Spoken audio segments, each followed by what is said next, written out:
Le voici le vrai ralliement, comme je vous le dis. C'est-à-dire des affairistes, quoi, affairistes intelligents qui se travestissent d'un républicain. Et puis ce sont des libéraux. Alors là, il faut que je vous explique parce que ce mot libéral a eu dans l'histoire intérieure française, et je n'oublie pas que je prépare les origines de la guerre de 14. Ce mot de libéral a eu une fortune extraordinaire. Enfin, les gens de droite s'appelaient toujours les libéraux. Qu'est-ce que ça voulait dire? Pour bien comprendre, il faut remonter même à l'histoire de la Révolution française et aux Girondins. Les Girondins, c'était ceux qui, en face de Robespierre et des Montagnards, se proclamaient justement les amis passionnés de la liberté. Mais pour eux, il y avait une liberté qui était capitale, qui était première, qui était fondamentale. C'est ce qu'ils appelaient eux-mêmes la liberté économique. Ce qui signifie ceci: l'État, la collectivité, n'a pas à intervenir, liberté entière, n'a pas à intervenir dans les affaires privées, surtout dans les affaires commerciales. Ça s'était vu surtout en 91, oui, lorsque le ministre girondin, Roland, s'était trouvé aux prises avec ce problème du maximum. Je prononce maximum comme il le prononçait à ce moment-là. De quoi s'agissait-il donc? Il s'agissait de ceci, qu'il y avait des pauvres gens, des affamés, qui commençaient à réclamer une intervention de l'État pour la fixation du prix maximum du pain. Ça leur paraissait évidemment nécessaire, quoiqu'ils ne payent pas trop cher la miche de pain. Alors à ce moment-là, le ministre de l'Intérieur, Roland Girondin, avait fait une déclaration capitale, qu'il faut retenir parce qu'elle recouvre toute notre histoire du 19e et des débuts du 20e siècle français.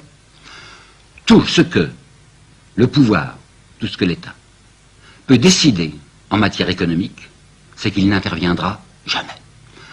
Alors autrement dit, du côté des profits, c'est-à-dire de la vente, quoi, des commerçants, l'État a les mains liées. Il ne peut rien faire. Mais ces mêmes commerçants et ces mêmes industriels se tournent du côté de l'État pour lui demander des avantages. Par exemple, pour demander des concessions de mines. Par exemple, au 19e siècle, pour demander des concessions de chemin de fer. Par exemple, pour demander des primes à l'exportation.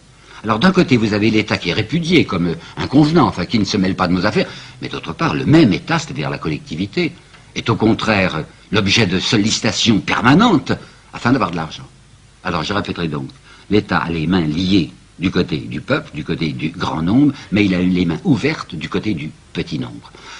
Lamartine, qui n'a pas la réputation qu'il mériterait, Lamartine, qui était un homme lucide, vous savez, avait dans son histoire des Girondins donné une définition que je tiens à vous apporter de la liberté économique. Et lui, Lamartine, avait dit, qu'est-ce que c'est que la liberté économique? C'est la liberté pour le commerçant et pour le riche de s'enrichir indéfiniment. Et c'est la liberté pour le pauvre de mourir de faim s'il ne veut pas faire autrement. Eh bien, à partir de 1879, ce sont ces affairistes-là, ces libéraux-là, qui vont être au pouvoir en France, et ils vont l'être, vous savez, pour des décennies. Hein. Ce sont des gens qui sont costumés en républicains et qui ne pensent en réalité qu'à la protection des grands intérêts. Leur république, c'est la république des riches, dirigée par les riches et au bénéfice des riches.